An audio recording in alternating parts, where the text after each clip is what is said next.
নমস্কার। কালসর্প দোষ মানে একটা ভয়ানক শাপিত যোগ বলা যায়। এই কালসর্প দোষ তখনই এগুলো আইডেন্টিফাই হয় যখন রাহু কেতুর এক পাশে সমস্ত গ্রহগুলো অবস্থান করে। এবং কালসর্প দোষের 12টা ক্যাটাগরি আছে। রাহুর অবস্থান অনুযায়ী সেই যোগগুলোর নাম। এখন ব্যাপার হচ্ছে যে কালসর্প দোষ আক্রান্ত যে ব্যক্তি বা জাতক বা জাতিকা, তারা যখনই এটা শুনতে পান যে তার মধ্যে কালসর্প দোষ আছে, একটা মানসিক ব্যাধি কিন্তু তাদের মধ্যে তৈরি হয়। যদিও কিন্তু এই গ্রহগুলো কম্বাস্টিং হয়ে যাওয়ার জন্য কোনো গ্রহই কিন্তু সঠিকভাবে কাজ করতে পারে না, যার জন্যই বলে এই দোষটা খারাপ। এখন ব্যাপার হচ্ছে যা এই জাতীয় যে দোষ, সেগুলো তো জন্ম লগ্নে নির্দিষ্ট। কেন, মানুষ যখন ভূমিষ্ঠ হয় সেই সময় আকাশের যে নক্ষত্রের কন্ডিশন, সেটাই তাকে সারা জীবন বহন করতে হয়। অতএব এই অবস্থান তো আর চেঞ্জ হবে না, কিন্তু অবস্থানের যে প্রভাব, সেই প্রভাবগুলো অনেকটাই খণ্ডন হয়। কারণ আমাদের বগলামুখী আশ্রমে আমি নিজে দেখেছি যে আমাদের গুরুদেব ডক্টর অমরনাথ মুখোপাধ্যায় এরকম কালসর্প দোষের জন্য বিশেষ দিনে একটা ক্রিয়াকর্ম করে থাকেন এবং তাতে অনেকের অনেক উপকার হয়েছে, এগুলো আমাদের চোখে দেখা। এছাড়াও যাদের মনে করুন কালসর্প দোষ আছেও, যজ্ঞটা করা অতি অবশ্যই প্রয়োজনীয়। যারা করতে পারছেন না, তারা 4-5টা জিনিসকে খেয়াল রাখবেন।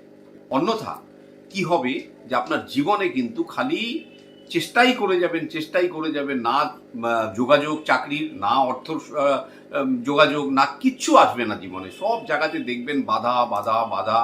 আর শারীরিক কষ্টও এগুলোও দেখা যায়। বিভ্রান্তকর একটা জীবন, মানে সবসময় মনে হবে কনফিউজিং লাইফ। তো এই জাতীয় জিনিস থেকে কিছুটা হলেও মুক্তির যে রাস্তা, সেগুলো হচ্ছে প্রথম আবার চলে আসতে হবে বাসস্থান। বাসস্থানের উত্তর পূর্ব আর দক্ষিণ পশ্চিম এই দুটো জায়গাতে দেখবেন কোনো ইমব্যালেন্স আছে কিনা, মানে in terms of toilet, kitchen, anti colour presence, যাই বলুন, যে এই দুটো জোনের কোনো একটা জায়গাতে যদি এগুলো থাকে, দয়া করে ওগুলো আগে একটু রিপেয়ার করার চেষ্টা করুন।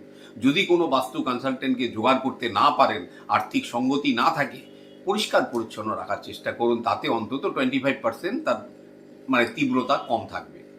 আর হচ্ছে টয়লেটে রাত্রিবেলা অবশ্যই একটি লাইট জ্বালিয়ে রাখবেন, মানে অন্ধকার রাখবেন না। আর দক্ষিণ পশ্চিমে যদি কোনো টয়লেট থাকে, সেই জায়গায় বালতির মধ্যে জল রাখবেন না। আর ফিটকিরি রাখতে ভুলবেন না।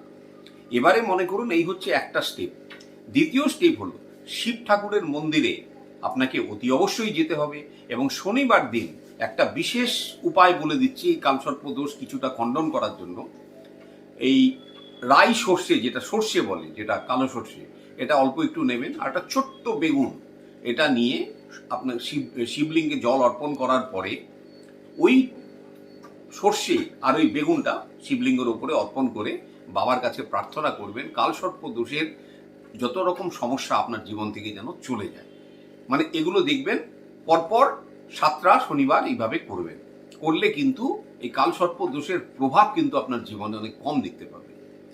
অতঃপর আপনাকে দেখুন, কালসর্প দোষ কোনো জেমস্টোন নিয়ে কিছু করা যায় না, তবুও আমি একটা উপরত্নর কথা বলবো।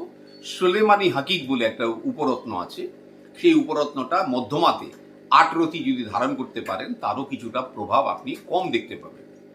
অতঃপর রুদ্রাক্ষর মধ্যে 3টে 5মুখী, 3টে 7মুখী, একটা 8, একটা 9, আমরা স্ক্রিনে দিয়ে দিচ্ছি ডিটেলটা। এটা অতি অবশ্যই গলাতে একটা ধারণ করিয়ে দেবেন। মানে আপনার জীবনের মানে যত রকম বাধা বিপত্তি, যেগুলো এই কালসর্প দোষের জন্য যেগুলো সাধারণত আসে, মানে গ্রহগুলো তো কাজ করতে পারে না একটা জায়গাতে কম্বাস্টিং হয়ে যাওয়ার জন্য। কেউ ওর ঘাড়ে চেপে, সে তার ঘাড়ে চেপে, কেউ কারো ফল দিতে পারে না। সেখানে দেখা যায় তার জন্যই এই প্রভাবটা অত্যন্ত মারাত্মক। এবং রাহু যেই ঘরে বসে, সেই ঘরে এক এক রকম কালসর্প দোষ তৈরি হয়। প্রত্যেকটারই মানে নেচার খারাপ। এবং তার মধ্যে 2-3টে ভয়ানক থাকে, বাদবাকিগুলো কালসর্প দোষ না, কালসর্প যোগ বলা হয়। সেগুলো অতটা মারাত্মক নয়। সেটা আপনার হরোস্কোপের উপর ডিপেন্ড করছে যে আপনার কি ধরনের কালসর্প দোষ আছে, এবং তার মধ্যে গ্রহের যে অবস্থান, কে কি রকম প্রভাব দিচ্ছে, সেটা একটা বিশদ আলোচনা মানে পর্যালোচনার প্রয়োজন আছে। এইগুলো করবেন। আর হচ্ছে বাসস্থানকে পরিষ্কার পরিচ্ছন্ন আর নিজে একদম টিপটপ থাকুন। রাহুর এনার্জি, কেতুর এনার্জিকে সবচেয়ে ভালো রাখার গোল্ডেন রুল হচ্ছে পরিষ্কার পরিচ্ছন্ন থাকা। এটা কিন্তু খেয়াল রাখবেন। পুরনো অবহিত জিনিস যদি কোনো বাড়িতে থাকে, দয়া করে বিদায় করুন। দেখুন কোনো বন্ধ গড়ি আছে কি না, দূর দূর করে তাড়ান, রাখবেন না। এগুলো করলে কিন্তু আপনি যতই চেষ্টা করুন আপনার এইসব প্রভাব থেকে মুক্ত হতে পারবেন। নমস্কার, সবাই ভালো থাকুন।